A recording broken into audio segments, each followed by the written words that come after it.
ቆሮንቶስ ማለት 40 ማለት ነው። ተያይዞ የ40 ቀን ድል የሚባለው እንዴት ያዩታል?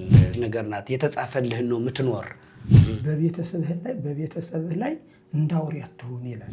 ጾም ሲጾም ብዙ ሰዎች አይታቸው ከሆነ ጾሙ እስኪደርስ እንዲው እስኪ ዘወር ብዬ ልምጣ ብሎ ጾሙ አልደረሰላቸው ሲል ከቤት ወጥተው በእግራቸው የሚንቦረደዱ አሉ፣ የሚዞሩ ማለት ነው። አንዳንዶቻቸው ደግሞ ጾሙ እስኪደርስላቸው ድረስ እንተኛ ብሎ በእንቅልፍ የሚያሳልፉት አሉ። አንዳንዶች ደግሞ ጾሙ እስኪደርስ አገሌ ጋር ስጫወት ቆይቼ ልምጣ ብለው ለጨዋታ የሚሄዱ አሉ። አንዳንድ ምንድነው ቤተ እምነቶች ክርስቶስ ጾሞልሃልና አንተ ለምን ትጾማለህ እያሉ ጾምን ይገፉታል። በስመ አብ ወወልድ ወመንፈስ ቅዱስ አሐዱ አምላክ አሜን። እጅግ የተወደዳችሁ እግዚአብሔር ቤተሰቦች በያላችሁበት እንደምን አላችሁ? ይህ ሐሽማል ሚዲያ ነው። በዛሬው ዕለት ከመምህረ ሊቃውንት የኔታ ማይበል ጋር አጭር ቆይታ ይኖረናል። የምንወያይበትም ርዕሰ ጉዳይ የጌታችን የመድኃኒታችን የኢየሱስ ክርስቶስን ጾም አስመልክተን ነው አጭር ቆይታ እንደ መግቢያ ዛሬ የሚኖረን። ስለዚህ እስከ መጨረሻው ድረስ መርሃ ግብሩን በንቃት በመከታተል ሐሳባችሁንና እዚህ በፊት የተለመደውን መልካምነታችሁን እያደረሳችሁ ሁላችሁም መርሃ ግብሩን እንድትከታተሉ እያልኩ ወደ ፕሮግራማችን እናልፋለን። እግዚአብሔር ከሁላችን ጋር ይሁን። የኔታን እንኳን ለጌታችን ለመድኃኒታችን ለኢየሱስ ክርስቶስ ጾም በሰላም እንኳን አደረሰዎት። እንኳን አብሮ አደረሰን። ተመልካቾቻችንም እንኳን ለጌታችን ለኢየሱስ ክርስቶስ ጾም አደረሳችሁ አደረሰን። ብዙ ሰው የለመደው በበዓል ነው እንኳን አደረሰ ሲሉት ደስ የሚለው ነገር ግን ይህኛው ደግሞ ያው ሳይጾሙ ፋሲካ የለምና ለጾሙም እንኳን አደረሳችሁ ማለት ፈልጋለሁ። እንኳን አደረሳችሁ። አሜን። እንኳን አብሮ አደረሰን። ያው እንግዲህ ይህ ታላቅ ጾም ነው፣ የበረከት ጾም ነው እና ከወዲሁ መቼስ አንዳንድ ጊዜ ቃል እግዚአብሔር መስማትም እንደ ገድል ነው፣ ተጋድሎ ነው በራሱ እየጾሙ ቃል እግዚአብሔርንም መስማት፣ መንፈሳዊ ነገር መስማት፣ ይህም አንድ ትልቅ ነገር ስለሚሆን ለሚጾመው ግዘው ዘንድ እያወቀ እንዲያደርገው እንደው መምህራን የሚሉትን በቤተ ክርስቲያን ያለ አንዳንድ ችግር ፈቺ የሆኑ ጉዳዮችን እያነሳን ትንሽ አጭር ደቂቃ እንወያያለን። ያው እንግዲህ እንደ መግቢያ ማነሳው ይህ የምንወያይበት የጌታችን የኢየሱስ ክርስቶስ ጾም ስመ ብዙ ነው እና ከዛ መካከል እንደ መጀመሪያውን እንኳን ባነሳ ቅድስት የሚባል መጠሪያ አለው። ሳምንታዊ መጠሪያው አለ። ምንድነው ቅድስት የሚባለው?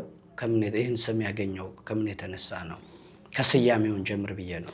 በጣም ጥሩ ነው። እንግዲህ የኛ የኢትዮጵያ ኦርቶዶክስ ተዋሕዶ ቤተክርስቲያን ከሌሎች አብያተ ክርስቲያናት የራሷን የቻለ መገለጫ አላት።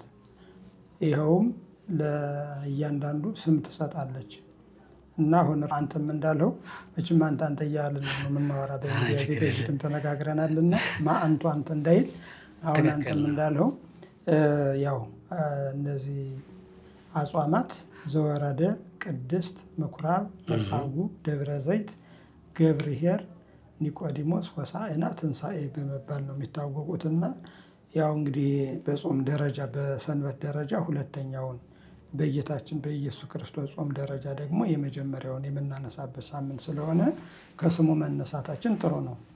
እንግዲህ በቤተ ክርስቲያን አነጋገር ሁለት ስም አለው። አንደኛ አብይ ጾም ይባላል።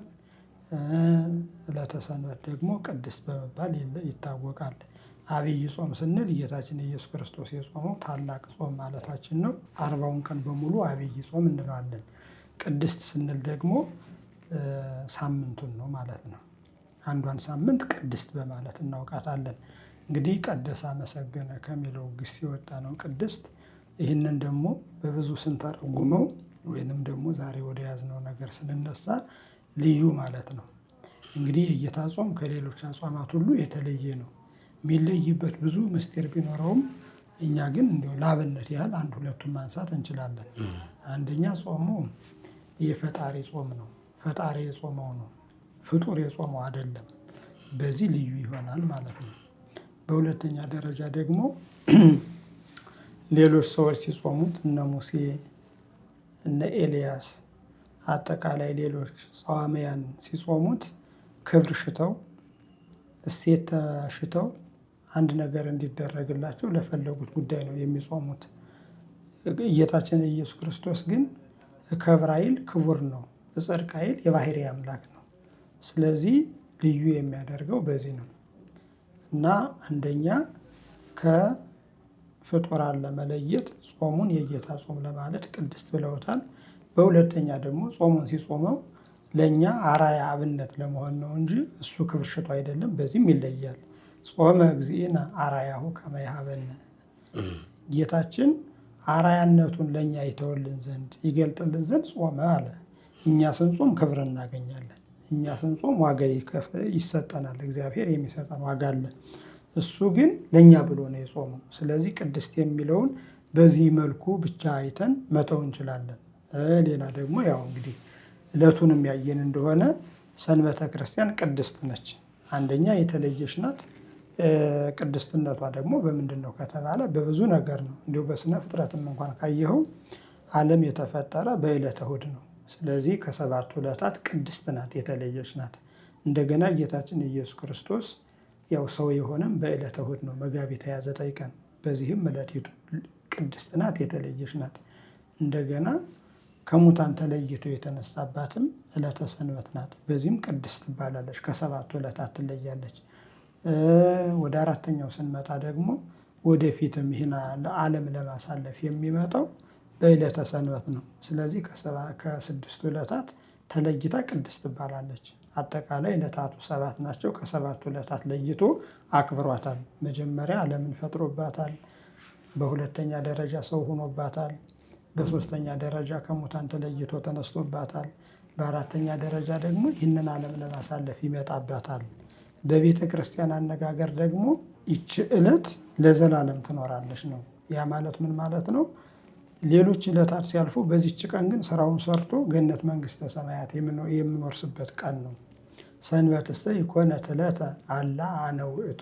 ሰንበት ሲባል ተራ ቀን አይደለችም፣ እኔ ነኝ ብሏል ራሱ ማለት ነው። አባቶች ላይ አድረው ሲያናገር ወይንም ደግሞ በሊቃውንቱ ላይ አድረው ሲናገር ሰንበት እኔ ነኝ ብሏል መድኃኒታችን ኢየሱስ ክርስቶስ ማለት ነው። እና በእኛም በቤተ ክርስቲያን ስም አይተው ከሆነ ወልደ ሰንበት፣ ወለተ ሰንበት እያሉ አባቶቻችን ካህናት የክርስትና ስም ያወጣሉ። እንግዲህ ወለተ ሰንበት ሲሉ የቀን ልጅ ማለት ሳይሆን የጌታችን የኢየሱስ ክርስቶስ ልጅ፣ ወልደ ሰንበት ሲሉም እንዲሁ የጌታችን የኢየሱስ ክርስቶስ ልጅ ማለት እንጂ የሰንበት ልጅ ማለት ትርጉምም አይኖረው፣ የቀን ልጅ ማለትም አይደለም። እና በዚህ መልኩ የተለየች ቀን ናት ማለት ነው። እና ሌላም ራሱን የቻለ አንድ ትምህርትም አለው። በዚህ በባሕረ ሐሳብ በሚባለው ትምህርት ሁሉም ዕለታት ሲያልፉ ሰንበተ ክርስቲያን አታልፍም ብለዋታል አባቶቻችን ማለት ነው። እና ይህንን ለመቀመር ከሚያዝያ 30 ጀምረው በሰባት እየቀነሱ ወይንም ደግሞ በቤተ ክርስቲያን አገዳደፍ እየገደፉ ቢመጡ መጋቢት 29 ቀን አንድ ሰንበት ብቻ ትቀራለች። ሌሎች ባዶ ይሆናሉ፣ በሱባኤ ይገደፉና ማለት ነው። ምናልባት ይህ ለሊቃውንቱ ነው፣ ማየት ይችላሉ። ያንዚያም በጉባኤ እንደዚሁ ልናብራራው እንችላለን፣ ጥያቄ ከሆነ ሌላ ቀን ማለት ነው። መልካም፣ በጣም ጥሩ። እንደ መግቢያ ቅድስት የሚለው እንዳሉት ብዙ ነገሮችን አንስተዋል። ከለተሰጠ አንተ የምጨምርበት ካለ እስኪ ጨምርበት። አይ እኔ ምን ጨምራለሁ ብለው አብራርተውታል በደንብ። ያው እንደሚያውቁት እሱም አሁን ሲያነሳሱ እኔ ትዝ ያለኝ ምንድን ነው፣ ያው እንደምናውቀው መጽሐፍ፣ ታላቁ የቤተ ክርስቲያናችን መጽሐፍ ቅዱስ ተብሎ ነው የሚጠራው። ቅዱስ የሚል ቅጽል ይሰጠዋል። እና አሁን እሱም እንደገለጹት አሁን መጽሐፍ ቅዱስ ማለት ያስፈለገው ምኑናት መጻሕፍተ ደብዳቤ፣ ርኩሳት መጻሕፍተ ጥንቆላ አሉ። ከዚያ ሁሉ የተለየ እስትንፋሰ እግዚአብሔር የሆነ እግዚአብሔር መንፈስ ያረፈበት ታላቅ መጽሐፍ መሆኑን ሌሎች ስላሉ አደናጋሪ ነገሮችም ስላሉ ከዛ ለመለየት ቅዱስ የሚለው ይመጥነዋል። እሱም እንዳሉት አብይ የተባለበት ምክንያት ባለቤቱ ራሱ ታላቁ አምላካችን ስለ ጾመው ነው ብለዋልና አብይ እግዚአብሔር ወበዙ ሀኮቴቱ አብይ እግዚአብሔር አለ የምንለው እግዚአብሔር ትክክል። ቅዱሳነ ኩኑ እስመ አነሂ ቅዱሳነ፣ አሁን የቅዱስ ነኝና እናንተም ቅዱሳን ሁኑ። አሁን እኛ እሱነን ቅድም እንዳሉት አራያ ለመሆን ነው ብለዋል። ያው ይህ ክርስትና የሚባለው መልሶ ክርስቶስ የረገጠውን መልሶ መርገጥ ነው። ያን ነው አራያውን ነው የሚተውልን እና በዛ መልክ እሱ በሄደበት መንገድ እኛ ለክብር እሱ ከብር ባይል ብለዋል። ጻድቀ ባህሪ እንደሆነ ነግረውናል። እኛ ደግሞ እሱ በሄደበት መንገድ ስንሄድ እኛ እንቀደስበታለን እና ከዚህ የተነሳ ጥሩ ነው። አንድ ሀሳብ መጣልኝ እዚህ ጋር እኔም ልጨምረው። አንዳንድ ምንድነው ቤተ እምነቶች ክርስቶስ ጾሞልሃልና አንተ ለምን ትጾማለህ እያሉ ጾምን ይገፉታል። ግን ጾመ እግዚእነ አርአያሁ ከመ ይሃበነ ጾሙ እናንተም ጾሙ ነው የሚለን። ሳንጾም እሱ በጾመው ብቻ መንግስተ ሰማያት መግባት አንችልም። ምክንያቱም እኛም ልንጾም አሁን የክርስቶስ ልጅ ከሆነ እሱ የሰራውን ስራ መስራት አለብን። እሱ የሰራውን ሳሰራ ማለት ነው። እሱ ባለፈበት ሳናልፍ አይ ጌታ ሁሉን በዚህ ዓለም ጨርሶልን ሂዷል ብለን ግን እሱን ማድረግ የለብንም። አሁን አንዳንዶች ጥምቀቱን ይጠመቃሉ በ30 ዘመንም ይሆን ግድ የለም ማለት ነው። ነገር ግን ለምን አልጾሙ ሲሏቸው አይ ጾሙንማ ኢየሱስ ጾሞልን ሂዷል እኛ ለምን እንጾማለን ይላሉ። ታዲያ መቼ ነው የምትጾሙ ሲባሉ የለም ቀን ቆጥረን አንጾምም፣ የሆነ ችግር ሲያገኘን ግን ልንጾም እንችላለን ይላሉ። ያኛው ችግር ሲያገኝ ይሄ የምትጾመው ችግር ስለመጣብህ ፈተና ስላመጣብህ ያንን ስላራቀልህ ነው። ይህኛውን ግን የምንጾመው ጌታችን ኢየሱስ ክርስቶስ 40 መዓልት 40 ሌሊት እንደጾመ በማቴዎስ ወንጌል ምዕራፍ 4 ላይ ተጽፏል አይደለም? ያንን የመፈጸም ግዴታ አለብን። ምክንያቱም እሱ የተጻፈው ወንጌል አጠቃላይ ልንሰራው ነው። ሁሩ ወመሃሩ ውስተ ኩሉ አጽናፈ ዓለም ዓለምን ዙራችሁ አስተምሩ ብሏል አይደለም? ዙረን እናስተምራለን።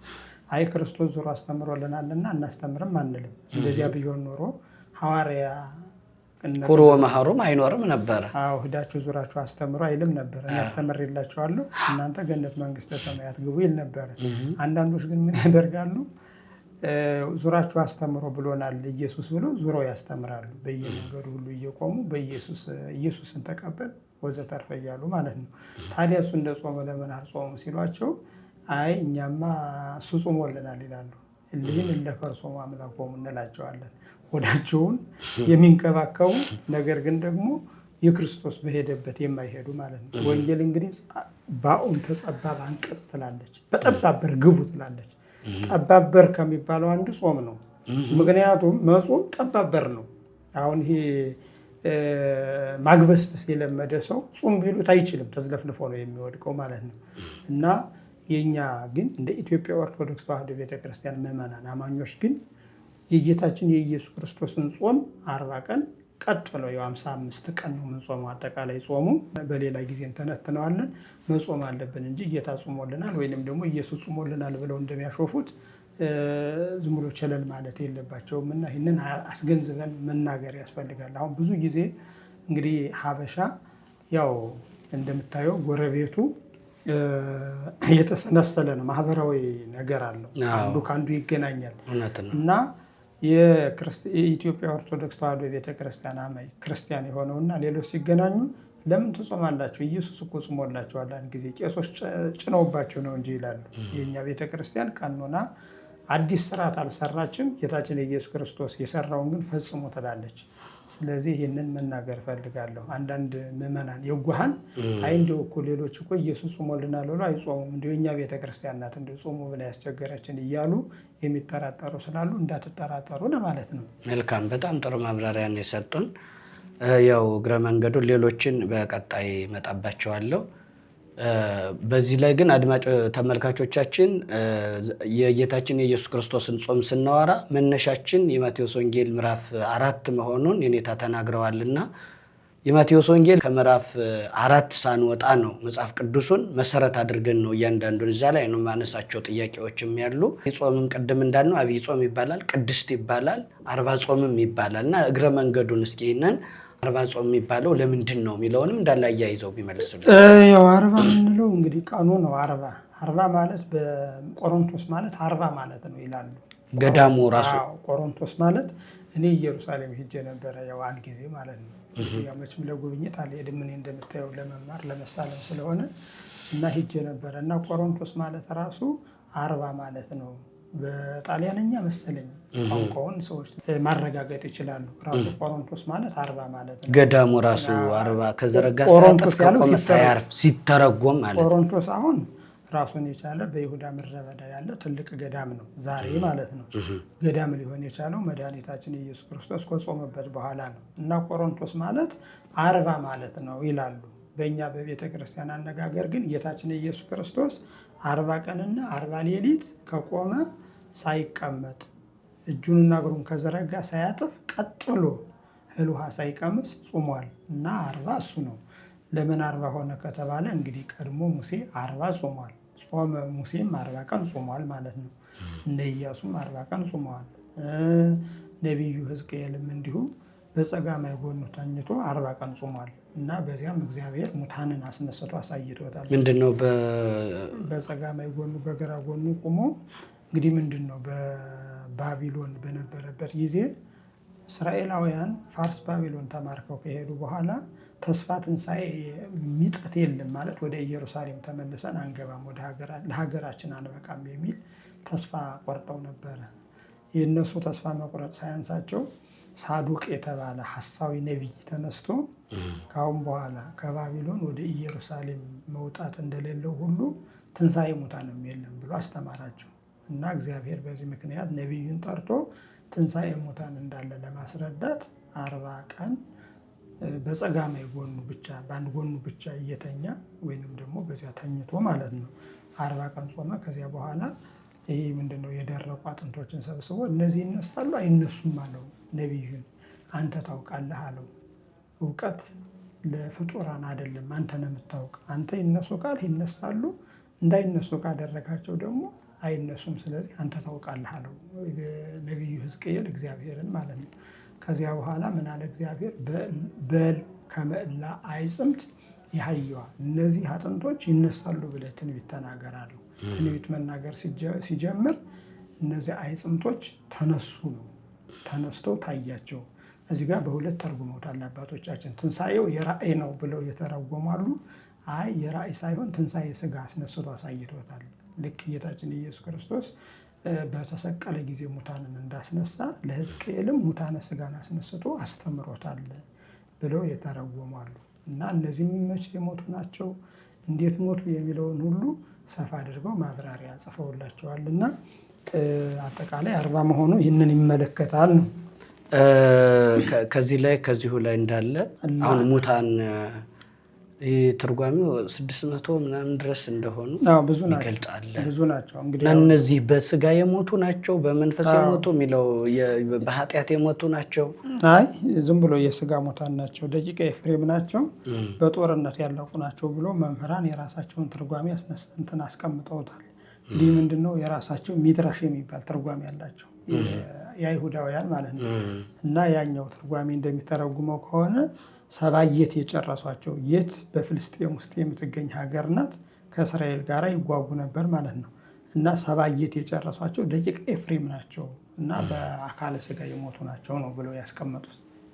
መልካም። እና ስለዚህ 40 መሆኑ እንደነዚህ አይነት ምክንያት እነ ሙሴም ነቢያት 40 ይጾሙ ነበር። እንግዲህ ምንድነው 40 ለምን ጾመ ሲባል ያው ይሄ አሁን ያነሳ ነው ታሪክ ነው። ከ40 ቢያተርፍ ይሄው የሙሴን ሕግ ሻረ። ሙሴ 40 ጾሞ ነበረ፣ እሱ ግን ከ40 በላይ ጾመ። ስለዚህ የሙሴን ሕግ ሻረ ብሎ ያው እንዳይጣሉት ነው። እንደገና ከ40 በታች ቢያደርገው ደግሞ አባቶቻችን ነቢያት 40 ነበር የሚጾሙት፣ እሱ ግን አጎደለ ብለው ምክንያት እንዳያነሱ ለምክንያት ነው። ዋናው ትልቁ ቁም ነገር ግን አባቶቻችን ወደ ምስጢር አምጥተው ሲተረጉሙት የሰው ልጅ ተስዕሎተ መልክ የሚፈጸምለት በ40 ቀን ነው ይላሉ። ተስዕሎተ መልክ ማለት አሁን እንግዲህ ይኸኛው ተስዕሎተ መልክ ሲባል ያው ሰው በአጠቃላይ ላይረዳው ይችላል አይደለ? አዎ ባጭሩ እንደሆነ አንድ እናት በጸነሰች ጊዜ ያው እስከ 30 ቀን እንደምታየው መጽነስ አለመጽነሷን ማረጋገጥ አይቻልም። ከዚያ በኋላ ግን 40 ቀን ሲሆነው ያ ጽንሱ በማህፀኗ ከቀረ ማለት ነው እጅ እግር ተስዕሎተ መልክ ማለት የመልክ ተስዕሎተ መልክ እንግዲህ እንደ ጭራ ቀጥኖ ማለት ነው። ሁሉም ተሰርቶ ማለቅ እጅ እግር አፍንጫ ምናምን እነዚህ በጣም በስሱ ማለት ነው። አዎ ማለት ባጭሩ ሰው ይሆናል ነው። ከዚያ በፊት ደም አይደለ ያረግ ደመ ከመ ይኩን ስጋ ነው የሚለው። አሁን ሰው ይሆን ዘንድ ደም ያረጋል አይደል የሚለው። እንግዲህ ደማቸው ሲረጋ ወደ ሰውነት ምንድነው ሰው ሲሆን ሲፈጠር አይደል እንግዲህ ጽንስ የሚባለው ነገር። እና ባጭሩ አንድ ጽንስ በ40 ቀን የሰው ቅርጽ ይይዛል ነው። ጆሮ ይቀረጽለታል፣ ዓይን ይቀረጽለታል፣ አፍንጫ ይቀረጽለታል፣ እጅ እግር ይቀረጽለታል። ተስዕሎተ መልክ ማለት እሱ ነው። እና ጌታችን ኢየሱስ ክርስቶስ ለምንድነው 40 የጾመ ሲባል በ40 ቀን ተስዕሎተ መልክ የተፈጸመለት ሰው በድሎ ነበረና ለዚያ እንደ ካሰ ያጠይቃል ነው። በ40 ቀን ተስሎተ መልክ ይፈጸምለታል። ይህንን የሚፈጽምለት እግዚአብሔር ነው። እንዴት እንደሚፈጽምለት፣ እንዴት እንደሚቀርጽለት፣ እንዴት እንደሚያከናውነው አናውቅም። በማህፀን ያለውን ማለት ነው። እንኳን እኛ ከውጭ ያለነው ቀርቶ የተሸከመችው 9 ወር ከ5 ቀን የምትሸከም እናት እንኳን ከማህፀኗ ውስጥ እንዴት እንደሚቀረጽ አታውቅም። ይሄ የእግዚአብሔር ስራ ነው። እናት ትወልዳለች እንጂ አትፈጥርም። አባትም ይወልዳል እንጂ አይፈጥርም። የሚፈጥር በማህፀን እግዚአብሔር ነው። እግዚአብሔር ደግሞ በማህፀን ሲፈጥረን በ40 ቀን ተስሎተ መልክ እንደሚፈጽምልን ሊቃውንተ ቤተክርስቲያን ተርጉመዋል ማለት ነው። እና በ40 ቀን የተፈጠረ ሰው ኃጢአት ሰርቶ ከእግዚአብሔር ተለይቶ ነበረና ያንን እንደመለሰለት ለማጠየቅ እንደካሰን ለማጠየቅ ብለው ተርጉመውታል። ስለዚህ ከዚህ ጋር አያይዘን ማለት ምንድነው እንደተባለው አሁን ተስሎተ መልክ በ40 ቀን የተፈጸመለት ሰው ልጅነቱን በድሎ አጥፍቶ ነበርና ያንን ለመመለስ እንደካሰለት ለማስረዳት ነው። ከዚህ ጋር ተያይዞ አብሮ የሚነሳ ክርስቶስም ቤዛ ሆነ ነው። አሁን ካሰለት ምናምን ስንል ገንዘብ ሰጥቶ ምናምን ሳይሆን በ40 ቀን ተስሎተ መልክ ለተፈጸመለት ሰው ቤዛ እንደሆነው ለማጠየቅ 40 ጾመ ነው። 40ን ከ40 ጋር አያይዙት። ቀኑ 40 ቀን ነው። ያኛውም ደግሞ ሕፃኑ በማህፀንም ተስሎተ መልክ የሚፈጽምለት 40 ቀን አይደለ? ስለዚህ ከዚህ ጋር ይያያዛል ብለው ቁጥርን ከቁጥር አሃዝን ከአሃዝ አያይዘው ዕለትን ከዕለት አያይዘው አሃዝን ከአሃዝ ሲል 40 የሚለው አሃዝ ቁጥር ነው። ዕለትን ከዕለት ሲል ደግሞ ያ ከተፈጠረበት ወይንም በእናቱ ማህፀን ይሄ ምንድነው ከተዘራበት ጀምሮ እስከ 40 ቀን ድረስ ሰው ይሁን እንደገና ደግሞ ያው በተለመደው መልኩ ይሄ ምንድነው ይቀጥል አይታወቅም። እንደዚያ ነው። ያው ይሄንን በአብዛኛው እናቶቻችንም ማንም ያውቀዋልና ከዚህ ጋር ተያይዞ የ40 ቀን እድል የሚባለው እንዴት ያዩታል? እሱ አሁን የ40 ቀን እድል የሚባል ነገር አለ። ወደዚህም ያመጡታል አንዳንድ ሰዎችና እንደው ከሊቃውንት እንስማ ነው እንጂ ሁሉም በያፉ ብዙ ነገር ይላል። ግን የቤተክርስቲያን ሊቃውንት ብዙም በዚህ ላይ የ40 ቀን እድል የሚባለው ከምን አንጻር ነው ማነሳው? አሁን ይሁዳም ክርስቶስን የሚያሰቅልበት ያው የመጀመሪያው አንዴ የታወቀ ነው። ክርስቶስ እንዲያውም ይሁዳ ባለውለታ ነው። ክርስቶስን እሱ ባያሰቅለው ኑሮ ዓለም አይድንም ወደሚል አቅጣጫ ይሄዳል ነው ዋናው መነሻው። ግን የሰው ሁሉ የ40 ቀን እድል ብትሰራ ብትወጣ ብትወርድ ምን የምታደርገው ነገር የለም። ያቺ የ40 ቀን እድል ካለችው አታልፍም። አንዴ የተቀመጠች ነገር ናት። የተጻፈልህን ነው የምትኖር የሚባል ነገር አለ። እስኪ እንደው ከዚሁ ከተነሳ አንጻር ይህም አንድ የችግሩ ክፍል ስለሆነ ፈተውልም ቢያሉ ይሄ እኛ የቤተክርስቲያን ትምህርት አይደለም። በ40 ቀን ሁሉም ነገር አክትሟል፣ ያንተ መውጣት መውረድ አይረባም አይጠቅም የሚል ቤተክርስቲያን ትምህርት የለንም። ሰዎች እኔም አሁን እርስዎ እንደሚሉት የ40 ቀን እድል ሲሉ ሰማለሁ። ነገር ግን ሊቃውንት ግን ይህን በ40 ቀን ተስሎተ መልክ ተፈጸመለት የሚለውን አፈጣጠሩን ይናገራሉ እንጂ ቀጥሎ ያለውን እድል በዚህ አይወስኑትም፣ አያሟረቱትም ማለት ነው። እንዲያውም ተነክሮ ኃጥአን እማሕፀን ኃጥአን ከእናታቸው ማሕፀን ተለዩ ይላል መዝሙረኛው ዳዊት ማለት ነው። እነሱንም ሲያብራሩ እግዚአብሔር ባወቀ ነገር የእኛን ነገር ያውቃል። ገና እኛን ከመፍጠሩ በፊት እኛ ምን እንደምንሰራ መቼ እንደምንሞት ምን እንደምንሆን ያውቃል እግዚአብሔር ማለት ነው። ሰው ግን ይህንን ማወቅ አይችልም። አሁን ብዙ ሰዎች ይህንን ነገር ያነሳሉ፣ አሁን እርስዎ ያሉትን ማለት ነው። ነገር ግን ከመጻሕፍት እንደዚያ የሚባል ነገር የለም። ምክንያቱም ሰው ስለራሱ አያውቅም። ሰው ስለራሱ የሚያውቅ ከሆነ ተነክሮ ኃጥአን እማሕፀን የሚለው እንዴት ነው? አሁን ተነክሮ ኃጥአን እማሕፀን ማለት ምን ማለት ነው? ሰዎች በእናታቸው ማሕፀን ሳሉ እግዚአብሔር ያውቃል፣ ይለያቸዋል። ወይንም ደግሞ ቀደስኩ ከም አለበት። አዎ ቀደስኩ ከም ከርሰም ከእናት ማሕፀን ጀምሬ ለይቻለሁ አይደል የሚለው እግዚአብሔር ያውቃል። እምቅድመ ይፍጥር ወነሰብ የአምር ግብሮ ሰውን ከመፍጠሩ በፊት ምን እንደሚሰራ ያውቃል እግዚአብሔር ነው። አዋቂነቱን ነው የሚገልጠው ማለት ነው። ወቱሰ የአምር እምቅድመ ኩነታ ሰው ከመፈጠሩ በፊት እግዚአብሔር ያውቃል። እኛ የሆነ እንደሆነ እንኳንስ ገና ከእናቱ ማሕፀን እንዲህ ይሆናል እንዲያ ይሆናል ብለን ልንናገር አብሮን ያለውን ሰው እንኳን መርምረን ማወቅ አንችልም። ቅዱስ ጳውሎስም እንደዚያ ነው የሚለው። መንፈስ ቅዱስ ካደረበት ሰው በቀር አንዱ መርምሮ ማወቅ አይችልም ነው። ስለዚህ አንዳንድ ጊዜ ሰዎች በመንፈስ ቅዱስ ሲበቁ ኦ ሐናንያ አፎ መልአ ሰይጣን ውስተ ልብከ ከመ ተሐስሶ ለመንፈስ ቅዱስ።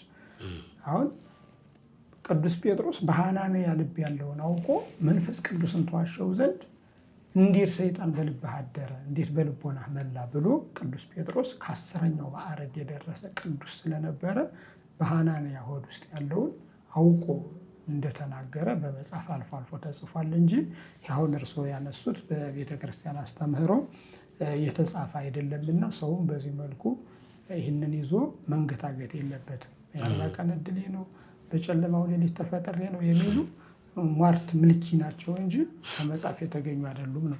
መልካም፣ በጣም ጥሩ። እንደው አሁን ካሉትም አንጻር ይሄኛው በ40 ቀን የተስሎተ መልክ ተፈጸመለት የሚሉት በእነዚህ አካል እንደውም ቢሰራበት ይከብርበታል፣ ይለወጥበታል። በዛ በተሰራበት ክፉ ቢሰራበት ደግሞ ይጠፋበታል። በዛ ተስሎተ መልክ በተፈጸመለት በ40 ቀን በተፈጠረለት አካሉ ክፉ መስራት ቢሰራበት ይጠፋበታል፣ መልካም ቢሰራበትም ደግሞ ይጠቀምበታል። እና ከዚህ አንጻር በዚህ ልክ ሙሴም ወሬ እግዚአብሔር ከመሰናይ ነው የሚለው። እግዚአብሔር የፈጠረው ፍጥረት ሁሉ መልካም እንደሆነ አየ ነው።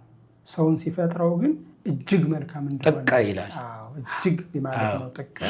ጥቀ ከመሰናይ እጅግ መልካም እንደሆነ አየ ነው እንጂ የሚለው እዚህ ጋር በእናቱ ማይፀን ይህ ምንድነው ኩይና ሰናይ ያደርጉ አይፈጥረውም። ደግሞስ እግዚአብሔር እንደ ጨካኝ እንደ የሰውን እድል ዘግቶ ያስቀምጠዋል ማለትም እኮ እንደው ወደ ጥርጥርም ኑፋቄ ነው፣ ክህደት ነው፣ ኑፋቄ ነው። እንደ አንዳንድ ሰዎች በሚዲያ ላይ እኔ በተሰመረው ነው የምኖር ሲሉ ሰማለሁ። አይባልም።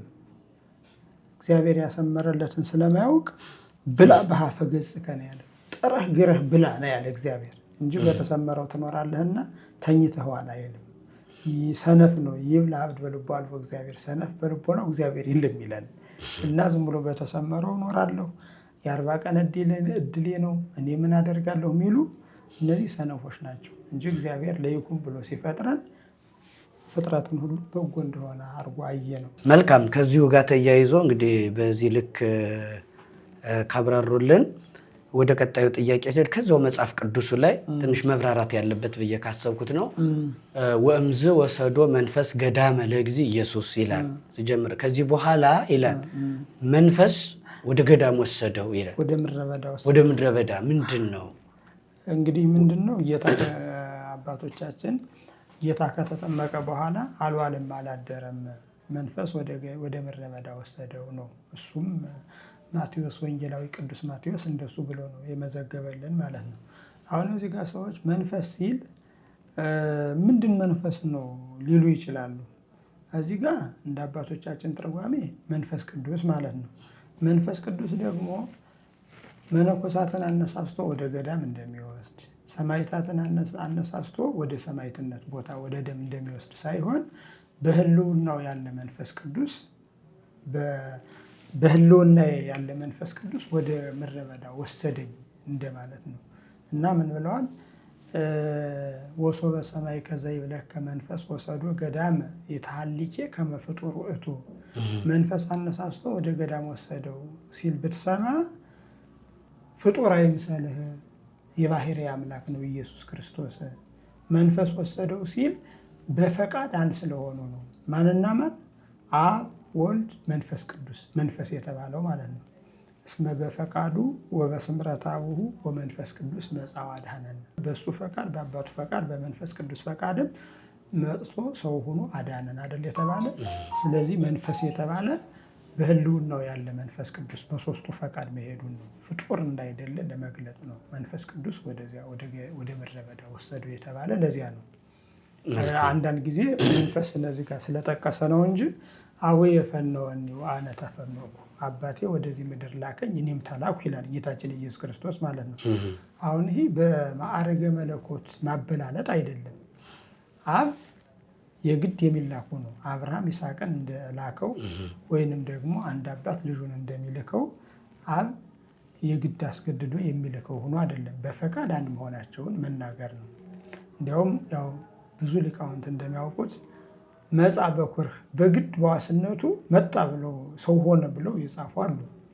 ነገር ግን በሶስቱ ፈቃድ ሰው ይህ እንኳን ምዕመናንን አይገነባቸውም ሊመስላቸው ስለሚችል ዝም ብለን ምንተው ነው ባጭሩ ያደናግረው ይመስላል። አንዳንድ ጊዜ እኛ የምንናገራቸውን በጉባኤ ቤት ብዙ ጊዜ በጉባኤ ቤት ካልሰሟቸው ይሄ ምንድነው መናፍቃን ያሉትና እኛ ያልነው ልንታጣባቸው ስለሚችል በዚያ መልኩ ብናልፈው ጥሩ ነው። ትክክል፣ መልካም። ያው ለሚዲያ እዚህ ላይ ትክክል አንዳንድ ጊዜ ተከራክረህ በጉባኤ ምንማራቸው አሉ። ሚዲያ ላይ ደግሞ ስናወራ ያው በጉባኤ ቢሆን ፊት ለፊት እዚህ ላይ አልገባኝም ብሎ ይጠይቃል፣ መልሶ ይብራራለታል። እና ይሄኛው ግን ሁሉን ጊዜም አድምጦት ስለሚሄድ ማምታታትም እንዳይሆን ያው እንደተባለው ይሄኛውን የሚያነሳውትኝ ራሱ መጽሐፍ ቅዱሱ መንፈስ ቅዱስ አይልም፣ መንፈስ ነው የሚለው። አዎ ጻድቃንን አነሳስቶ ወደ ገዳም ሰማዕታትን ወደ ደም እንደሚወስዳቸው ብሎ በትርጓሜ ያስቀመጠው ነገር አለ። ግን ዝም ብሎ መንፈስ ብሎ ዝም ስላለ አሁን መንፈስ ሲል አሁን በእንትኑ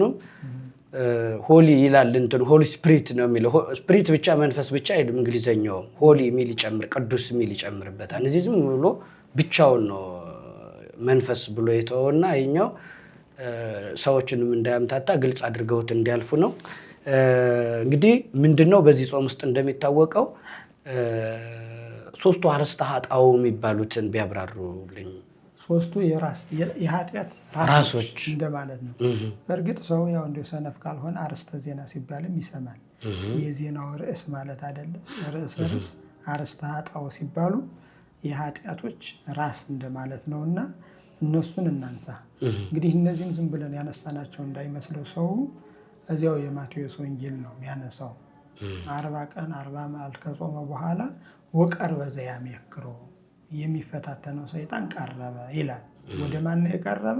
ወደ ክርስቶስ ወደ መድኃኔዓለም ቀርቦ በእውነት የእግዚአብሔር ልጅ ከሆነ ይህንን ድንጋይ ዳቦ አድርግና እንብላ ብሎታል። ምንድነው ይህንን ያለበት ምክንያት? አንደኛ እንብላ ብሎ አሳስቶታል፣ አስጎምጅቶታል።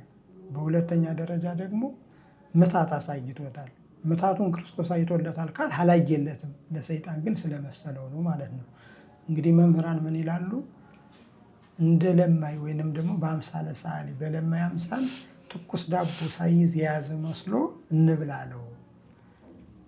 ይህንማ ድንጋዩን እንጀራ ከማደርግ ለምን የያዝኸውን አንበላም ቢለው አባቱ አዳምን በዕፀ በለስ ምክንያት በስስት ድል እንደነሳው ክርስቶስን ደግሞ በዚህ ድል ለመንሳት ለማለት ብሎ ነው። በሁለተኛው ያው እንግዲህ ይህ ምንድነው? ስስት አለ፣ ፍቅረ ነዋይ አለ፣ ትዕቢት አሉ እና ሶስቱ የኃጢአት ራሶች የሚባሉት አንደኛ ስስት አለ፣ ሁለተኛ ፍቅረ ነዋይ አለ፣ ሶስተኛ ትዕቢት አለ። እነዚህን በገዳመ ቆሮንቶስ ከጾመ በኋላ አጥፍቷቸዋል። አሁንም ዛሬ ሰው በራሱ ጊዜ ካላመጣቸው በቀር እነዚህ ነገሮች ጠፍተውልናል ማለት ነው። ጉልበቱን የነዚህ ኃጢአት ጉልበቱን አድክሞታል። በቆሮንቶስ አድክሞታል እና አሁን እነዚህን እያንዳንዳቸው ተንትነን ብናያቸው ጥሩ ነው። መልካም። አንደኛ ትዕቢት የሚባለውን ብናነሳ፣ ትዕቢት ሁሉም ሰው ትዕቢተኛ ነው ወይ? ዓለም ትዕቢተኛ ስለሆነ ነው ብትለይ፣ ዓለም አጠቃላይ ትዕቢተኛ አይደለም። ነገር ግን በትዕቢት የሚታወቁት የእውቀት ሰው ነን የሚሉት በእኛ በቤተ ክህነት ስታየው የቤተ ክህነት ሰዎች አእምሯችን ምጡቅ ነው፣ እውቀታችን ረቂቅ ነው እያሉ ትዕቢት አለባቸው። በዓለምም ካያቸው ፈላስፋዎች ወይንም ደግሞ እንዲሁ አጠቃላይ ጠቢባን ነን የሚሉ ትንሽ ትዕቢት ይኖራቸዋል። ፀጉራቸውን በማሳደግ ከሰው የሚለይ ጫማ በመልበስ ውስጣቸው ደግሞ ያው ትዕቢት የውስጥ ነው። ትዝርት ያነጋገር፣ ያካሃድ፣ ያለባበስ ነው። ትዕቢት ግን የልቦና የውስጥ ነው ማለት ነው። አሁን አንድ ሰው እንዲህ ስታዩ ኮራተኛ ነው የምትለው ባለባበሱ፣ ባነጋገሩ፣ ባረማመዱ፣ ሌላው ቢቀር እንዲያው እንጀራ ሲበላ እንኳን ባቆራረሱ ገሌ እንዲሁ ኩራተኛ ነው ትለዋለህ። ትዕቢት ግን የልቦና ነው። ከእግዚአብሔር በቀር ሰው መርምሮ ያውቀው ልቡ ሰማይ የነካ ትዕቢተኛ ነው እና ይህ እንዲያው አባቶቻችን ካነሱት አንስተን ብናየው ይህንን በቤተ መቅደስ ነው ድል ያደረገው። ምክንያቱም ቤተ መቅደስ ላይ ካህናት አሉ። በወቅቱም የነበሩ ካህናት አይሁድ አሉ። በሐዲስ ኪዳንም ያው በቤተ መቅደስ ካህናት አሉ እና ጌታችን ኢየሱስ ክርስቶስ በቤተ መቅደስ ነው ትዕቢትን ያጠፋው ማለት ነው። በቤተ መቅደስ ካህናት አሉ። ያው እንግዲህ ቅድም እንደነገሩ አዋቂዎች አሉ ማለት ነው እና የነሱን ትዕቢት ይጓጋቸዋልና ቤተ መቅደስ ላይ ሆኖ ሰይጣን ፈትኖ ድል ነስቶታል ማለት ነው። እና እንዲያው አባቶቻችን እንዴት ነው እንደው ዝም ብለን ከታሪክ ብንነሳ አንድ ቅዱስ እናንሳ። ከመጽሐፈ መነኮሳት የሚገኝ አባ ጵላን ይለዋል። ስሙንም ያው መጥቀስ ስለሚያስፈልግ ልቦለድ እንዳይመስል ስሙንም መጥቀስ ስለሚያስፈልግ ቅዱስ ነው እና ተምሯል። ተምሮ ስጨረስ ግን መንፈሰ ትዕቢት አደረበት፣ ትዕቢተኛ ሆነ። እንግዲህ በካህናት በአዋቂዎች ላይ ትዕቢት ይጸናል ስላለ ያንን እናንሳ ብዬ እና ጌታችን ኢየሱስ ክርስቶስ ተገልጾ ዙረህ አስተምር አለው። ትዕቢተኛ ሆኖ ነገር ግን ለማስተማር ሲወጣ ፊት ለፊት የሚኮለኮሉት ሁሉ ፊደል የቆጠሩ አይመስሉትም፣ ይንቃቸዋል። እና በዚያ ምክንያት አይ እኔ ትዕቢቴን እግዚአብሔር ካላረቀልኝ ለምን ዞር ያስተምራለሁ ብሎ ገዳም ውስጥ ይኖር ነበር። እና እግዚአብሔር በራእይ ተገልጦ ወጥተህ አስተምር አለው። እንዴ አስተምር ካልህ እኮ ጀርባዬ ላይ ያለውን መንፈሰ ትዕቢት፣ ልቤ ላይ ያለውን መንፈሰ ትዕቢት ነቅለህ ጣልልኝ አለ። ከዚያ በኋላ እስኪ ሰውነትህ እንዳስ ብሎ ሰውነቱን ሲዳሰስ ማለት ነው ያው ያ መንፈሱ ጀርባው ላይ ያገኘው ነው። በምታት አይነት ጀርባው ላይ ዝም ብሎ ቁጭ ብሎ እዚህ ትከሻው ላይ እንዲሁ አለ አይደለ? ያንን መንፈሰ ትዕቢቱን ትዕቢት የሚያመጣበትን መንፈሰ ርኩስ የሚዳሰስ ነገር ሆኖ አካል ገዝቶ በስመ አብ ወወልድ ወመንፈስ ቅዱስ ብሎ አውርዶ መሬት ላይ ጣለው። ያ ትዕቢት በልቦ ነው ያሳደረበት የነበረን ሰይጣን ማለት ነው። ከዚያ በኋላ ወጥቶ ማስተማር ጀመረ ነው። ጠፋለት ማለት ነው። ጠፋለት ጀመረ እና አንዳንድ ጊዜ ትዕቢት ያው በዚህ በእናንተ አካባቢ ስለሚጸና ጥንቃቄ ማድረግ ያስፈልጋል ለማለት ነው። ይህን ሚዲያ የሚመለከቱትም ካህናት ከሆኑ ይሄ ከካህናት ከመምህራን ትዕቢት አለች፣ ትንሽ ትዕቢት ስላለች እንዲሁ እሷን ማራቅ አስፈላጊ ነው። እሷ እንዴት ትርቃለች ካለ እንዲሁ በጸሎት እግዚአብሔርን በመጠየቅ ነው እንጂ አንዳንዴ የተፈጥሮ ሁሉ ትመስላለች። እና አንድ ዮሐንስ የሚባል አሁንም በዚህ በዜና በቅዱሳት መጻሕፍት የተጻፈ አንድ ዮሐንስ የሚባል ነበር እና ትዕቢተኛ ሆኖ ወደ እግዚአብሔር አመለከተ። እግዚአብሔር ትሁት ልቦናን ሰጠው።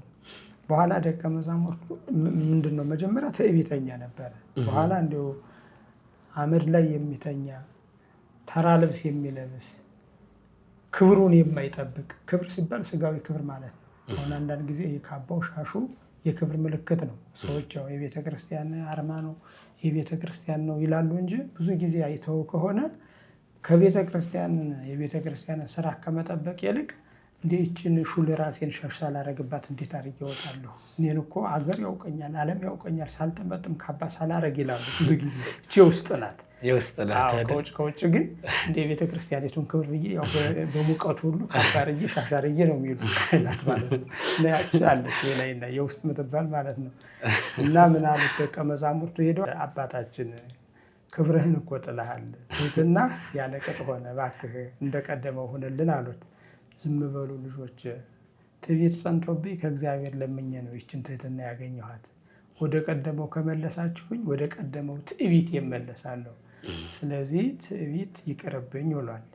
እና ያ ትዕቢተኛ የሆኑ ሰዎች እንግዲህ በዚህ አጋጣሚ ትህትና እንዲማሩ። በነገር ላይ ትዕቢተኛ ሰዎች ቁጡ ናቸው እና ከቤተሰባቸውም እንዳወሬ ነው የሚበሳጩት። ይተአሮይ ከመ አንበሳ ዘውስተ ቤትከ የሚል አንድ ጥቅስ አለ። በቤተሰብህ ላይ እንዳውሬ አትሁን ይላል። አሁን ብዙ ሰዎች የውጭ አልጋ የውስጥ ደግሞ ቀጋ ናቸው። ከሚስታቸው ጋር ቤት ላይ የማይስማሙ ሰዎች በአደባባይ ሲሰብኩ ታያቸዋለህ። ስለ ትዳር ሲጽፉ ታያቸዋለህ። ስለ ትዳር ሲሰብኩ ታያቸዋለህ። ሚስታቸው እኮ አንገቷን ደፍታ ስታለቅስ የምትባት ናት እኮ። ልጆቻቸው አባታቸው ሲመጣ ጥግ ነው የሚይዙ። አሁን ሲወርቁ ሲቀልዱ ይቆዩና ክፉ ከሆነ ጥግ ነው የሚይዙ። ኧረ አባዬ መጣ ነው የሚሉ። ገና የቤቱን በር ሲቆፈቁፉ በርበር ወይም ወደ ክላሳቸው ነው የሚገቡ። እና የተተአሮይ ከመ አንበሳ ዘውስተ ቤትከ ሰባሪ አትሁን ነው እንዳንበሳ ነው የሚሰብራቸው። ምክንያቱም ቅስማቸውን ስነ ልቦናቸውን ሰብሮ የሚያሳድግ ሰው አለ። አንዲያው ልጆችን አቀማጥሎም ባለየ ማድረግም የተከለከለ ነው። እንዲሁ ደግሞ በቃ ባይኑ የሚገረፍ በዝምታ የሚቀጣል፣ በአርመሞ የሚቀጣ ማለት ነው። እንዲህ አይነቶችን ሁሉ ያመለከታል ነው። ሰበኩት መሰል እንዲሁ ስብከት እንኳ ያው ብዙም አልወድም፣ ግን ግድ የለም ያው ሰብቼ። መልካም፣ ወደ ሁለተኛዎች ትዕቢትን በዚህ ልክ ከነገሩን እንዲህ እያንዳንዶችን እየዘረዘሩ እና ትዕቢት በማን ይጸናል ከተባለ አዋቂዎች ነን በሚሉ፣ ምሁራን ነን በሚሉ፣ ጠቢባን ነን በሚሉ፣ ፈላስፋ ነን በሚሉ፣ አሁንም ደግሞ እንዲሁ እንደዚህ በሚሉ ትዕቢት ይጸናል ለማለት ነው። መልካም። እስኪ ስስትን ቀጥለው አንዱ በሁሉም ሰው አለ። ያው እንዲሁ በአንዳንዱ ላይ ደግሞ ይነግሳል። በሴቶችም አለ። አይታቸው ከሆነ እንዲሁ በቃ ያው በእነሱ ይጸናል። ይሄ ምንድነው እርሾ እንጀራው የሚባላል አይደለም፣ በእነሱ ይጸናል በአብዛኛው ማለት ነው። ስስት እንኳን አይደለም ያው የማስተዳደር ግዴታ ስላለባቸው፣ እንዲሁም ደግሞ በመነኮሳትም ላይ ደግሞ ይጸናል ብለዋል አባቶቻችን። ለምንድን ነው በመነኮሳት ላይ ይጸናል የተባለ? መነኮሳት የፈለጉትን አይበሉም፣ የፈለጉትን አይጠጡም። ውስጣቸው ግን ይፈልጋል። አንድም በተፈጥሮ አንድም ሰይጣን እያነሳሳቸው ማለት ነው። ለምሳሌ ልበልና ዓመት እስከ ዓመት እንጀራ የማይበሉ ቅጠል የሚበሉ አባቶችን ሰይጣን የሚጓጋቸው በስስት ነው። ትኩስ እንጀራ እያመጣ በምታት ያሸታቸዋል። አየህ፣ አንዳንድ ጊዜ ወደ ዱር ስትገባ የሆነ የትኩስ እንጀራ መዓዛ ሸተተን ይላሉ ዓለማውያን ሁሉ ሰምታል። እንደዚህ አይነት እና ቅጠል የሚበሉ ባይታውያንን ራሱ ቅጠል በልጥ ድል ይነሱታል ሰይጣንን ማለት ነው። ነገር ግን የእንጀራ መዓዛ እያመጣ ስስት እንዲወርድባቸው ያደርጋል። የዳቦ መዓዛ ያመጣባቸዋል። ስስት የሚባለው እንደሱ ነው። ሲሹት አያገኙትም። እነሱ ስስታም ናቸው ማለት አይደለም። ሽተህ ያላገኘውን ነገር ፈልገህ ያላገኘውን ነገር ሰይጣን እያመጣ የሚያስጎመጅህ ከሆነ ያ መንፈሰ ስስት ይባላል። ስስት አምጥቶ የሚጥልብህ ማታገኘውን ነገር አምጥቶ ሲጥልብህ እሱ ስስት ነው። እና እንዳጠቃላይ ያው ቅድም እንደነገሩ በመነኮሳት ይጸናል። በተረምት ኗሪዎች ናቸው። ሲፈልጉት አያገኙትም። ኑሯቸው ከሰው ተለይቶ በምድረ በዳ ነው። እነሱን ሰይጣን ሲፈትናቸው የእንጀራ የዳቦ መዓዛ እያመጣ በስስት ይፈትናቸዋል። እና ጌታችን ኢየሱስ ክርስቶስ ለመነኮሳት ኑሯቸው በገዳም ነው። ኑሯቸው በገዳም ስለሆነ በገዳም ሄዶ ሰይጣን በዚህ ምክንያት ድል እንዳይነሳቸው በገዳም ተገንቶ ድል ነስቶላቸዋል። ትዕቢት የሚለውን ደግሞ በቤተ መቅደስ አንድ በአጠቃላይ ካህናት መምህራን በቤተ መቅደስ ስለሆነ በቤተ መቅደስ ብለናል። መነኮሳት ደግሞ ኑሯቸው በምድረ በዳ በገዳም ስለሆነ በገዳም ድል ነስቶላቸዋል። ሶስተኛው ፍቅረ ነዋይ ነው። እንግዲህ ፍቅረ ነዋይ በማን ይጸናል? አሁን ለእያንዳንዱ እየለዩ ነው። ትዕቢትን ለካህናት በዋናነት ማደል አይደለም። ስስትንም ለመነኮሳት በጸናው በጸናው መናገር ነው እንጂ በዓለም ያለው ሰው አይሳሳም ማለት አይደለም። በሱ ይጸናል። ወፈድፋደ ሰበከና በጸናው ለመናገር ነው። እኛም እኮ እንደ አቅማችን እንተብታለን። አይተህ አታውቅም? እኔን ስተብት አንዳንድ ቀን ምነው እንደ ወፍ ሚንጫቸው እንደዚህ ሰዎች ብዬ እኮ አልፌ እሄዳለሁ። ያው የልብ ስላሉት በልቤ ምንድነው እነዚህ ሰዎች ተሰብስበው እንደ ወፍ ሚንጫቸው በጸሎት የሚፈታውን በስብሰባ ሊፈቱት ነው ብዬ እሄዳለሁ። ጥሩ አይደለም? መልካም። ስለዚህ ፍቅረ ነዋይ የሚባለው እንዳትቆርጠው ያው ዝም ብዬ ማለት ሰው ምን አባ ነው እንደዚህ የምትሆን ብሎ ሲገስጸኝ ይህ ሀሳብ ይጠፋልኛል ማለት ነው። መልካም። ስለዚህ ፍቅረ ነዋይ በሚጸናው ፍቅረ ነዋይ በሁሉም አለ። አሁን ይገርምሃል፣ ፍቅረ ነዋይ በአጠቃላይ እንዲሁ ፍቅረ ነዋይ በመሪዎች ይጸናል። በነገስታት ማለት ነው። አዎ እንዲሁ መሪ ሲባል ለምሳሌ አሁን አንተ ቤተሰብ ስታስተዳድር ከሆነ ፍቅረ ነዋይ በአንተ ይጸናል። እኔም ቤተሰብ ማስተዳድር ከሆነ ለቤተሰብ መሪ ከሆን ፍቅረ ነዋይ በእኔ ይጸናል። ከራሳችን ስንጀምር ማለት ነው። ለምን ልጆችን ለማሳደግ እነዚህ ልጅ አያድግም። በነገር ላይ ልጅን አሳድጌ ጨረሱ የሚል ሰው የለም። ምክንያቱም አንድ ሰው 70 ዘመን ሆኖት ልጁ 40 ዘመን ቢሆነው ያንን ሁሉ ያሳድገዋል፣ ካለው ይሰጠዋል ማለት ፈልጌ ነው። ሀብቱን የሚያወርሰው እና አንዳንድ ጊዜ የቤተሰብ መሪዎች ስስት ይጸናባቸዋል። ለምን? ቤተሰብ አሳዳጊዎች ስለሆኑ ምንድነው ፍቅረ ነዋይ ይጸናባቸዋል ማለት ልጆች እንግዲህ አይታቸው ከሆነ ሁሉንም ነገር ከሰጣቸው አበባ ገዝተው መምጣት ነው የሚፈልጉ። አባት ደግሞ አበባ ሳይሆን መግዛት ያለበት ቀለም ማስተማር ስላለበት ለነሱ ሲል ይሳሳል፣ ለገንዘቡ ማለት ነው። እና እኛም ልጅ ሁነን ስታየው አባቶቻችን የለንም ሲሉ እንዲህ ይዛ አይደለ ኪስ ብር አለ አይደል ነው የምንለው። ለነገ የሚባል ነገር አናስብም። እና አንዳንድ ጊዜ ፍቅረ ነዋይ በተለይ በሽማግሌዎች እንደው አረጋውያን የሚባሉ አሉ አይደለ? እነሱ ደግሞ ያው ነገ ማን ይረዳናል፣ ነገ ማን ይጦረናል፣ ስለዚህ ገንዘባችንን መያዝ አለብን ብለው ጨበጥ ያደርጋሉ። እዚህ ውስጥ ካህናት አሉ፣ እንዲያውም በእነሱ ይጸናል። መነኮሳት አሉ፣ በእነሱ ይጸናል። ሴቶች አሉ፣ በእነሱ ይጸናል። እንዲሁ እንደሱ ይመስለኛል። አሁን እኔ ሳስበው ካህናትን መነኮሳትን አውቃቸዋለሁ። ያው ደግሞ እነዚህ ሴቶች ደግሞ ያው መቼም እንግዲህ ያው በዚህም ማልፈስ ስተት ብዙ ጊዜ ገበያ ላይ ብዙ ጊዜ በኃይለኛው ሲከራከሩ ትሰማለህ። እንግዲህ እኔ ያየሁትን የሰማሁትን ለመናገር ያህል ነው። እና ሴቶችም ፍቅረ ነዋይ ቢጠፋባቸው አይመስልም። ምናልባት ቅድም እንዳሉት ኃላፊነቱም ስላለ እንደዚያ ነው። እና ለማንኛውም ጠቅለል ስንለው እኛ ስለ ሰዎች ስነ ልቦና መተንተን ሳይሆን ጌታችን ኢየሱስ ክርስቶስ ይህንን ሁሉ አጥፍቶልናል ነው። አሁን ስስት የኃጢአት ራስ ነው። ትዕቢት የኃጢአት ራስ ነው። ፍቅረ ነዋይ የኃጢአት ራስ ነው። እነዚህን ጌታችን ኢየሱስ ክርስቶስ ከሰው ልቦና አጥፍቷቸዋል። ዛሬ የሚሳሳሉ ካልኸኝ እንግዲህ ትምህርት ያልገዛቸው፣ እግዚአብሔር ያላደረባቸው፣ እግዚአብሔር ይመግበናል ብለው የማያምኑ እነዚህ ፍቅረ ነዋይ ያለባቸው፣ ስስት አለባቸው ማለት ነው። አሁን ዓለም እንዴት ነው የምትተዳደር? አሁን እኛ የምናወራው ነገር ሞኝነት ነው ለዓለማውያን ማለት ነው። ምክንያቱም አሁን ቁጠባ ነው ሰው የሚያስተምረህ እና ወንጌል የሚያስተምረው፣ ምክንያቱም ወንጌል እኮ የምታስተምረው የሞኝነት ነው የሚመስለው። ለመጸፋ ከመልታይቴ ከዘየማን ሚጥሎቶ ካለታሂ፣ ቀኝ ጉንጭህን በጥፊ ቢመታ ግራህን መልስለት አይደል የሚለው። ስለዚህ እኛ እያብራራ ነው ያለ ስሩ ለኃጢአት ምንድን ነው? የኃጢአት ሁሉ ስር ገንዘብ መውደድ ነው ብሏል ቅዱስ ጳውሎስ ማለት ነው። ገንዘብ አይኖራችሁ ማለት ግን አይደለም። ገንዘብ በመውደድ ግን ኃጢአት አትስሩ ነው። ለምሳሌ ቤተሰብ እየተራበ መቆጠብ ይሄ ኃጢአት ነው እና አንድ አጠቃላይ ጌታችን ኢየሱስ ክርስቶስ እነዚህን ድል ነስቶልናል ነው። እና ምዕመናን አድማጭ ተመልካቾቻችን እንግዲህ ጠቅለል ስናደርገው ጌታችን ኢየሱስ ክርስቶስ 40 መዓልት 40 ሌሊት ጾሞ እኛ እንድንጾም አዝዞናል። መጾም አለብን። በሁለተኛ ደረጃ ደግሞ ያው ፍቅረ ነዋይ እንዲጠፋልን አዝዟል። መቼም ለቁርስ ያልነውን በጾም ምክንያት ያስቀረነውን ለነዳያን ለኔቢጤዎች የሰጠን እንደሆነ ፈጻሚ ሕግ እንባላለን። ክርስቶስ የጻፈልንን ማለት ነው። ያለዚያ ግን የቁርሳችን ለምሳችን የምሳችን ለራታችን እያልን የምናካብት ከሆነ በጾም ከበር ነው የሚባለው። በጾም አስመስለን ለመክበር ሀብት ለማጋበስ እንጂ እንደ ጾምን አይቆጠርም። እና አጠቃላይ ጾም ሲጾም ብዙ ሰዎች አይታቸው ከሆነ ጾሙ እስኪደርስ እንዲያው እስኪ ዘወር ብዬ ልምጣ ብለው ጾሙ አልደርስላቸው ሲል ከቤት ወጥተው በእግራቸው የሚንቦረደዱ አሉ፣ የሚዞሩ ማለት ነው። አንዳንዶቻቸው ደግሞ ጾሙ እስኪደርስላቸው ድረስ እንተኛ ብለው በእንቅልፍ የሚያሳልፉት አሉ። አንዳንዶች ደግሞ ጾሙ እስኪደርስ እገሌ ጋር ስጫወት ቆይቼ ልምጣ ብለው ለጨዋታ የሚሄዱ አሉ። የጾም ሕግ ግን እሱ አይደለም።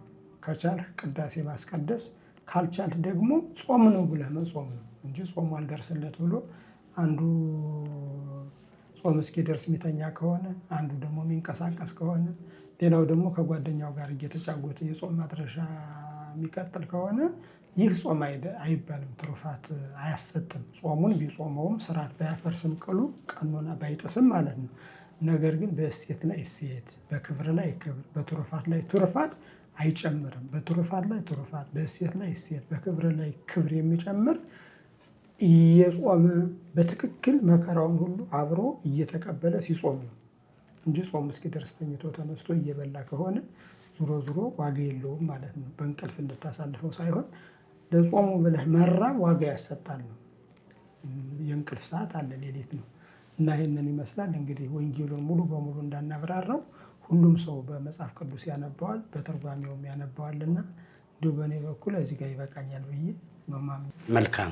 ስለዚህ የተወደዳቸው እግዚአብሔር ቤተሰቦች እንደሚታወቀው መነሻውን የማቴዎስ ወንጌል ምዕራፍ 4 አድርገን ስለ ጌታችን ስለ መድኃኒታችን ስለ ኢየሱስ ክርስቶስ ጾም ጀምረናል። በዚህ መልኩ ያው እንግዲህ ጾም እንደተባለው ሲያብራሩ እንደሰማችሁት የድል ጾም ነው እና እኛም ፈተናዎቻችን ድል የምናደርግበት እንዲሆን በማሰብ ከወዲሁ ጾሙን እንድንጠቀምበት፣ ምንድን ነው በእኛ ሕይወት ውስጥ ያሉ ነገሮች ድል መነሳት መቻል አለባቸው። ያን መንገድ ደግሞ ክርስቶስ አሳይቶናል።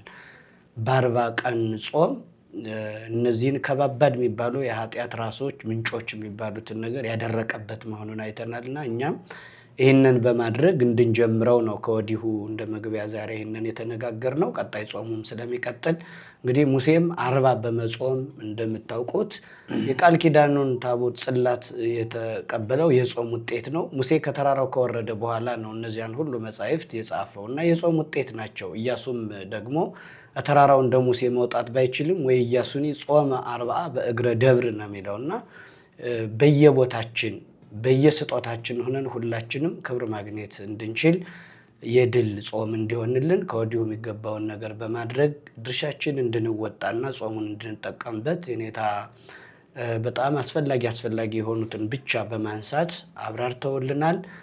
ሼር፣ ላይክ፣ ሰብስክራይብ በማድረግ ተደራሽ እንድታደርጉ እያሳሰብኩኝ መርሃ ግብሬን ከዚህ ላይ ጨርሳለሁ። እግዚአብሔር ከሁላችን ጋር ይሁን።